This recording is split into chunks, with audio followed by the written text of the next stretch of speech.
synthèse, je dirais que le plan régional santé-travail occitan, c'est un résultat d'un travail collectif. C'est un plan au service de l'entreprise et particulièrement de la petite et moyenne entreprise et la très petite entreprise qui représente 86% des entreprises Occitanie. C'est un outil au service de la santé au travail et c'est un outil qui résulte d'un diagnostic territorial ciblé.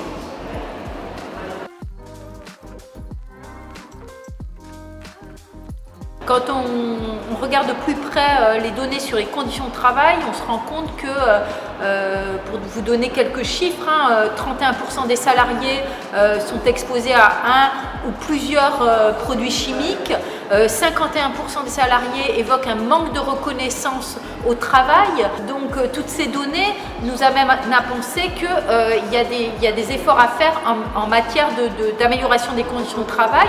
Et il est prouvé aujourd'hui que mettre en place des actions de prévention, c'est aussi agir pour la performance de son entreprise parce qu'un salarié qui se sent bien dans son travail, il travaillera mieux, il sera plus productif.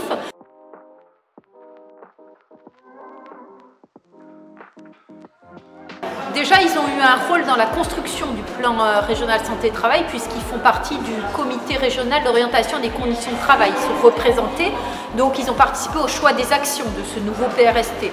Ensuite, ils pilotent certains groupes de travail. Je pense à des groupes de travail autour du risque routier professionnel, des addictions.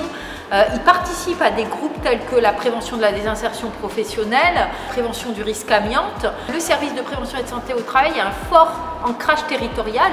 C'est l'interlocuteur privilégié de l'employeur et du salarié. Et c'est lui qui, quelque part, va déployer les actions de prévention qu'on promeut dans le cadre de ce plan régional santé-travail.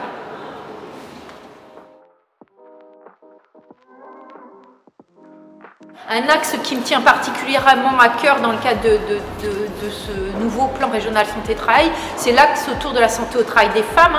Et on s'est posé la question au cours du PRST 3, mais est-ce que ça ne peut pas être traité dans toutes les actions, puisque finalement les femmes, elles sont soumises au risque de chute, aux risques psychosociaux, aux troubles musculo-squelettiques. Mais quand on observe les données, on se rend compte que il y a une augmentation par exemple des maladies professionnelles, mais qui est encore plus importante chez les femmes. On se rend compte qu'elles sont concentrées sur 12 des 87 familles professionnelles, donc elles ne sont pas soumises au même type de risque.